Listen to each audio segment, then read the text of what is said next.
तू ही रे माझा मितवा या मालिकेच्या येणाऱ्या भागामध्ये धमाकेदार असा ट्विस्ट येणार आहे। तर प्रेक्षकांनो, कुख्यात गुन्हेगार राकेश याला अर्णवने पोलिसांच्या ताब्यात दिल्यामुळे अर्णवला शासनाकडून 50 कोटी रुपयांचं बक्षीस हे मिळालेलं असतं। तर प्रेक्षकांनो, येणाऱ्या भागामध्ये कशा पद्धतीने या गोष्टी पुढे घडत जातात आपण सविस्तरपणे बघूया। तर इथे अर्णव ईश्वरी हे दोघे जण चौथ्या राऊंडमध्ये पोचलेले असतात। त्यांना एक आता फॅशनमध्ये भाग घ्यायचा असतो आणि दुसरं म्हणजे फूडमध्ये सुद्धा त्यांना भाग घ्यायचा असतो। फक्त फूड हे आपण जे काही बनवायचं आहे ते एखाद्या राज्याला रिप्रेझेंट करायचं काम करायचं आहे। त्याच्यामध्ये ईश्वरीच्या वाट्याला आलेला असतो तो म्हणजे नागपूर। आता नागपूरची संत्र सगळ्यात जास्त फेमस असल्यामुळे ईश्वरीने संत्रापासून इथे आता संत्राचा हलवा बनवलेला असतो आणि त्याचबरोबर प्रेक्षकांनो, तिथे मराठमोळा लूक सादर करायचा असतो। त्याच्यामध्ये ईश्वरीने सरप्राईज लूक सादर करण्याचं ठरवलेलं असतं। नम्रताने ईश्वरीची साडी खराब केलेली असते। तिच्या साडीवरती सगळीकडे तिने गम पसरलेला असतो। साडी खराब झाल्यानंतर तिला जो लूक प्रेझेंट करायचा असतो जजेसमोर, ती तो करू शकत नसते कारण तिची साडीच खराब झालेली असते। त्यानंतर ईश्वरीने इथे आता देवाकडे हात जोडलेले असतात की देवा आम्ही काय करायचं। तेव्हा तिच्या नजरेसमोर आलेला असतो तो म्हणजे पांडुरंग। तर प्रेक्षकाने तिथे विठ्ठल रुक्माईची मूर्ती असते, ती जाते आणि तिथे देवाच्या पाया पडते आणि म्हणते, हे विठुराया, हे माऊली, आता मी काय करू। तेव्हा तिच्या नजरेसमोर येतो तो तिचा लूक, ते म्हणजे ती जेव्हा एका ठिकाणी अडकलेली असते अर्णव बरोबर, तेव्हा तिने मराठमोळा लूक तयार केलेला असतो। तिने इथे काष्टी नेसलेली असते आणि बरोबर वारकरी लोक ज्या पद्धतीने तयार होतात त्या पद्धतीने आपला लूक ती प्रेझेंट करायचं ठरवते। तिला एक आता नवीन काहीतरी क्रिएटिव्ह करण्याची संधी मिळालेली असते। देव त्यांच्या पाठीशी असतो। ईश्वरी अर्णवला म्हणते की सर, काळजी करू नका, तुमचा माझ्यावरती विश्वास आहे ना, आपण आता असा लूक क्रिएट करूया जो कुणी इथे इमॅजिन केला नसेल। आणि आता सध्या सगळे लोक वारीला जात होते त्यामुळे सगळ्यांच्याच डोळ्यासमोर वारकरी लोक हे आहेतच। आपल्याला तोच लूक इथे आता जजेसमोर आणि आपल्या प्रेक्षकांसमोर प्रेझेंट करायचा आहे। आपला इथे वारकरी संप्रदाय परंपरा जपणारा हा लूक आपण जेव्हा सगळ्यांसमोर प्रेझेंट करू तेव्हा सगळेजण आपल्या लूक बरोबर रिलेट करायला पाहिजे। तेव्हा ईश्वरी अर्णवला म्हणते, शिर्केंना फोन करा, जे मी सांगते ते लवकरात लवकर मागवा। तेव्हा तिने अर्णवला आता इथे असा लूक तयार केलेला असतो, तो खूपच साध्या पद्धतीने धोतर आणि त्याने गमछा वगैरे घातलेला असतो। त्यानंतर अर्णव म्हणतो की ईश्वरी, तू सुद्धा तयार हो। ईश्वरी म्हणते, सर तुम्ही एक काम करा, तुम्ही आता जा आणि आपली मी प्लेटिंग करून ठेवलेली आहे, जे पदार्थ चांगले आहेत ते सगळे पदार्थ मी तिथे मांडून ठेवलेले आहेत आणि बाकीचे खराब पदार्थ मी दुसरीकडे ठेवून दिलेले आहेत। तेव्हा तुम्ही समोर जा आणि तिथे आपल्या नंबरला उभे राहा, मी तयार होऊन लगेच आलेच। तेव्हा अर्णव म्हणतो ठीक आहे। तिथे आता प्रत्येकाच्या कंपनीच्या नावाच्या ट्रॉल्या ठेवलेल्या असतात, त्याच्यावरती आपलं जेवण आपण ठेवायचं आणि ती ट्रॉली घेऊन जायचं। तेव्हा राकेशने सात्विक फॅशन ह्या आता ट्रॉलीच्या खाली बरोबर बॉम्ब सेट केलेला असतो 30 मिनिटांसाठी, कारण 1 तासाचा राऊंड आहे, त्याच्यामध्ये 30 मिनटं जाणार आहेत प्रत्येकाला। त्याच्यामध्ये प्रत्येकाला जर 10-10 मिनटं दिली आणि अर्णव ईश्वरीचा नंबर आहे 3रा की 4था, त्यांचा नंबर येईपर्यंत 20 मिनटं ऑलरेडी झालेली असतील, तेव्हा 10 मिनटं त्यांच्या वाट्याला येतील आणि जेव्हा ते लोक तिथे उभे राहतील ना ती ट्रॉली घेऊन, तेव्हा तिथे स्फोट होईल, असं राकेशने सौदामिनी देशमुखला सांगितलेलं असतं। तेव्हा ती म्हणते, चला तुझा हा प्लॅन फुल प्रूफ प्लॅन आहे ना, म्हणजे मला काळजी करायचं काहीही कारण नाही। आणि अशा रीतीने ईश्वरीने अर्णवला सांगितलेलं असतं की तुम्ही जा, मी जे पदार्थ काढून ठेवले ते फक्त तुम्ही प्लेटिंग करा, चांगलं प्रेझेंटेशन करा, मी आलेच, म्हणजे आपला वेळ वाया जाणार नाही। उरलेली शेवटची 10 मिनटं असतात, त्याच्यामध्ये सगळे आता जाऊन आपापल्या जागेवरती उभे राहतात। ईश्वरीला वेळ असतो पण आता बाकीचे लोक नंबरवारी येत असल्यामुळे अर्णव ईश्वरी येऊन आपल्या ट्रॉलीपर्यंत उभे राहिले तरी पण ठीक आहे. आणि त्यानंतर प्रेक्षकांनो, इथे आता पहिले लोक जातात, दुसरेही लोक जातात, तिसरेही लोक जातात. अर्णव ईश्वरीचा नंबर असतो चौथा. आणि मग इथे अर्णव तिथे आलेला असतो ना, तेव्हा त्याला राकेश तिथे दिसतो. तो म्हणतो, 1 मिनिट, कोण आहात तुम्ही? तेव्हा राकेश त्याच्याकडे मागे वळून बघतो. तेव्हा राकेशचे ते घारे डोळे अर्णव ओळखतो. ते डोळे ओळखीचे वाटतात.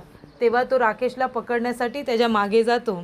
कारण राकेश एक चूक करतो, तो तिथून पळून जातो. पळून गेल्या गेल्या अर्णवला संशय आलेला असतो की काहीतरी गडबड आहे, हा राकेशच आहे. आणि राकेश गुन्हेगाराला पकडण्यासाठी अर्णव त्याच्या मागे जातो आणि त्याला पकडण्याचा प्रयत्न करत असतो. तोपर्यंत इथे रमाकांत काका एका गाडीला हात करून गाडीमधून आलेले असतात. त्यांच्याकडे उदयकांतचा फोन असतो. त्याला पकडण्यासाठी उदयकांतसुद्धा मागोमाग असतोच. वल्लरी फोन करताना म्हणते, हा उदयकांत कुठे राहिला? एव्हाना उदयकांतने यायला हवं होतं. तेव्हा उदयकांतला फोन करते. रमाकांत काका फोन उचलतात. ती म्हणते, उदयकांत, अरे ये ना लवकर. तुला माहिती आहे ना, आज ईश्वरी अर्णवचा काटा काढायचा आहे. ते दृश्य बघायला तू पण इथे हवा आहेस. तुझी मदत लागणार आहे. अरे कळतंय का तुला? तेव्हा तो म्हणतो, हो हो आलो वल्लरी, आलोच.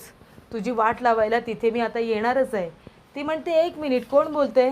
हा फोन उदयकांतचा आहे पण आवाज उदयकांतचा नाही आहे. कोण बोलतंय? तेव्हा इथे आता वल्लरी म्हणत असते, नक्की बोलतंय कोण? तेव्हा रमाकांत काका म्हणतात की मीच बोलतोय, रमाकांत. ती म्हणते, रमाकांत, तू बाहेर काय करतोयस? तो म्हणतो, बाहेर काय करतोय म्हणजे? अगं मी इथे त्याच्या तावडीतून सुटलो आहे आणि आता स्पर्धेच्या ठिकाणीसुद्धा मी पोचतोय. तिथेच तुझी वाट लावणार आहे मी वल्लरी. माझ्या मुलाला आणि सुनेला मारण्याचा प्रयत्न करतेस काय? लाज नाही वाटत तुला? ज्या ताटात एवढी वर्ष खाल्लंस त्या ताटामध्ये तुला इथे माती मिसळायला लाज नाही वाटली? का असं केलंस तू?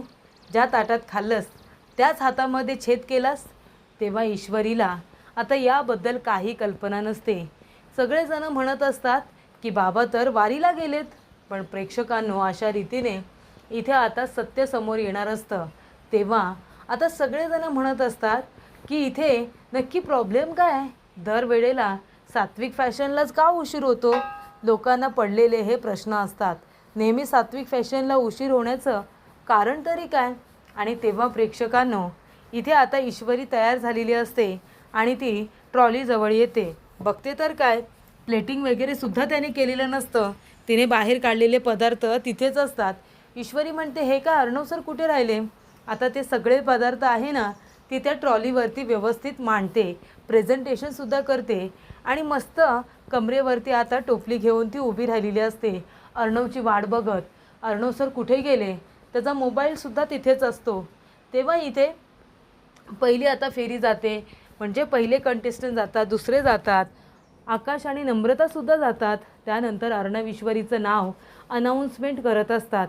तेव्हा इथे सगळेजण वाट बघत असतात की काय झालं आहे, तुम्ही वेळेवरती काय येत नाही? तुम्हाला इथे लोक किती म्हणजे लाईक करतात, त्याचबरोबर तुमचा नंबरसुद्धा चांगला आहे, तुम्हाला सगळ्यात जास्त गुण आहेत, मग तुम्ही वेळेवरती काय येत नाही? तेव्हा नम्रता म्हणते, इशू अगं काय झालं आहे? कधीपासून ते अँकर तुझं नाव अनाऊन्समेंट करतायत, तू जा ना तिथे. ईश्वरी म्हणते, ताई अगं मी एकटी कशी जाऊ? अर्णव सर नाही आहे तिथे. तेव्हा नम्मू म्हणते, अर्णव सर नाही आहेत म्हणजे कुठे गेले जिजू? ती म्हणते, अगं मला पण नाही माहिती, मी तर त्यांना ट्रॉलीजवळच थांबायला सांगितलं होतं. सगळं मी छान केलं होतं, माझी साडी खराब झाली तरी मी हा लुक केला आहे, पण अर्णव सर कुठे गेले काय माहिती. तेव्हा नम्रता म्हणते, इशू हे बघ, मला असं वाटतं की तू एकटी तरी जावंस का? त्या लोकांना आपण थांबवायचं ना. तेव्हा ईश्वरी म्हणते, ठीक आहे.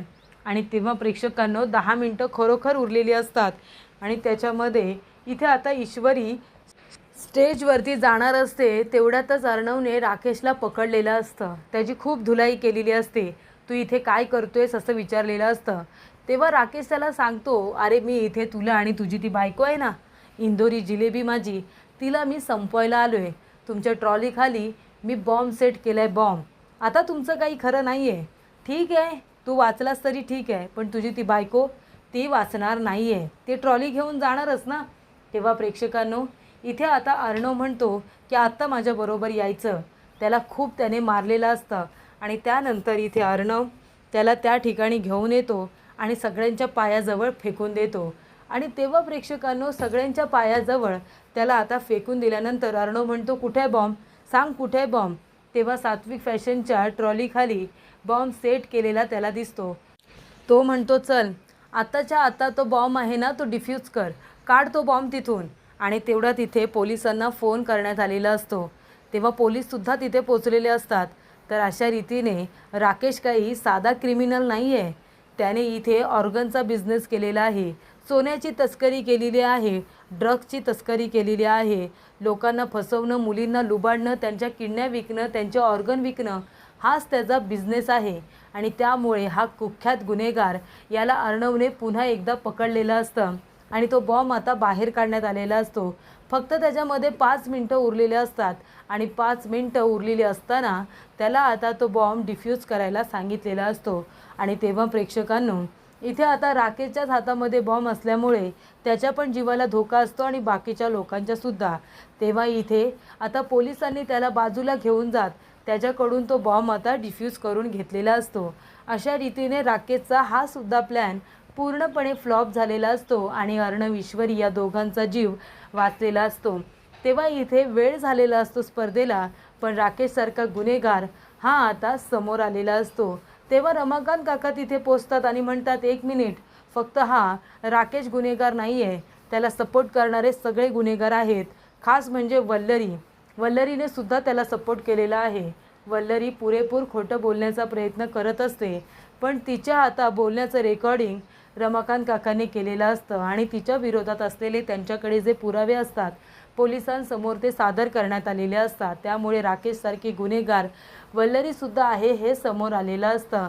तेव्हा इन्स्पेक्टर साहेब अर्णवला म्हणतात की अर्णव साहेब, तुमचा एवढा मोठा इव्हेंट असताना, तुम्ही ह्या स्पर्धेचे कंटेस्टंट असतानासुद्धा स्पर्धेचा विचार न करता, विचार न करता तुम्ही एवढ्या मोठ्या कुख्यात गुन्हेगाराला पकडण्यामध्ये पोलिसांची तुम्ही मदत केली. त्यामुळे सरकारकडून तुम्हाला खूप मोठं बक्षीससुद्धा मिळणार आहे. त्यामुळे प्रेक्षकांनो इथे आता अर्णव आणि ईश्वरीला थोडा वेळ वाढून दिलेला असतो, कारण अजूनही 5 मिनटं उरलेली असतात आणि त्याच्यामध्ये अर्णव ईश्वरीने सगळी तयारी आधीच केलेली असते, पण ह्या गुन्हेगाराला पकडण्यामध्ये त्यांचा वेळ वाया गेलेला असतो. आणि उरलेल्या वेळेमध्ये ते लोक आता उभे राहतात आणि ट्रॉली पुढे करून त्यांनी जे नागपुरी पदार्थ बनवलेले असतात, खूपच जास्त डिलिशियस ते पदार्थ प्रेक्षकांना सुद्धा दाखवले जातात आणि परीक्षकांना टेस्ट करायला सांगितलेले असतात. तेव्हा आता नागपूरचे पिठलं भाकरी, 2 भाज्या आणि गोडामध्ये संत्र्याचा शिरा जो काही बनवलेला असतो तो आता जजेससमोर सादर केलेला असतो. जजेस सगळं काही टेस्टिंग वगैरे करतात. राकेश आणि वल्लरीला तिथून आता घेऊन गेलेले असतात आणि त्याचबरोबर सगळे पदार्थ टेस्ट केल्यानंतर तेच आता जजेसला खूपच जास्त आवडतात आणि त्यांचा महत्त्वाचा म्हणजे इतका सिंपल आणि आपला संस्कृती जपणारा लूक, मराठमोळा लूक हा आता जजेसला फारच आवडतो. सगळेजण त्या लूकबरोबर आता वारकरी प्रथेला जोडत असतात आणि त्यामुळे हा ट्रेंडिंग लूक आहे आत्ताचा आणि त्यामुळे त्यांना सगळ्यात जास्त मार्क हे दिलेले असतात जजेसने सुद्धा आणि तिथे बसलेल्या ऑडियन्सने सुद्धा. आणि त्यामुळे इथे अर्णव ईश्वरीला 100 कोटीचं पारितोषिक हे मिळालेलंच असतं आणि त्यानंतर इथे आता त्यांना ट्रॉफीसुद्धा मिळालेली असते. फायनली संपूर्ण कठीण प्रसंगांना पार करून अर्णव ईश्वरी जिंकलेलेच असतात. 100 कोटी रुपये त्यांच्याकडे आलेले असतात कारण ते जिंकलेले असतात आणि नंतर 50 लाख रुपये त्यांना बक्षीस मिळालेलं असतं. 50 लाख हे त्यांना शासनाने कुख्यात गुन्हेगाराला पकडून दिल्यामुळे हे त्यांना दिलेलं बक्षीस असतं. कारण नुसतंच इथे राकेशला पोलिसांच्या ताब्यात दिलं म्हणून नाही, तर बॉम्ब तिथे लावला होता. जर तो फुटला असता तर कित्येक लोकांचा जीव गेला असता आणि त्यामुळे इथे एका गुन्हेगाराने बाहेर राहणं किती धोक्याचं आहे हे सगळ्यांना माहीत असल्यामुळे त्या गुन्हेगाराला पकडून दिल्यामुळे इथे आता 50 लाख रुपयांचं बक्षीस अर्णवला देण्यात आलेलं असतं. आणि मग आता हे 100 कोटी रुपये, हे 50 लाख रुपये, बाकीचे ईश्वरीचे दागिने देऊन मिळालेले पैसे आणि अर्णवची बाकीची इन्व्हेस्टमेंट, या सगळ्या गोष्टी मिळून 200 कोटी रुपये सात्विक फॅशन वाचवण्यासाठी सौदामिनीला देण्यात येतात. आणि त्यामुळे इथे सात्विक फॅशन हे वाचलेलं असतं. त्याने आपल्या आईची कंपनी वाचवलेली असते. ते त्याचं फक्त कंपनी नसते, त्याचा स्वाभिमान असतो, तो त्याने जपलेला असतो. आणि अशा रीतीने प्रेक्षकांनो सात्विक फॅशन सौदामिनीच्या तावडीतून अर्णवकडे परत आलेली असते। तर इथे वल्लरीने नेमकं केलं काय हे रमाकांत काकांनी आता संपूर्ण सत्य आपल्या कुटुंबियांना सांगितलेलं असतं। त्यामुळे वल्लरीचं कारस्थान हे सगळ्यांच्या समोर आलेलं असतं आणि ती किती मोठी गुन्हेगार आहे, सात्विकाच्या मृत्यूला ती जबाबदार आहे हे समजल्यानंतर आकाश आणि इथे मामा दोघांनी सुद्धा तिच्याबरोबर असलेले संबंध तोडून टाकलेले असतात।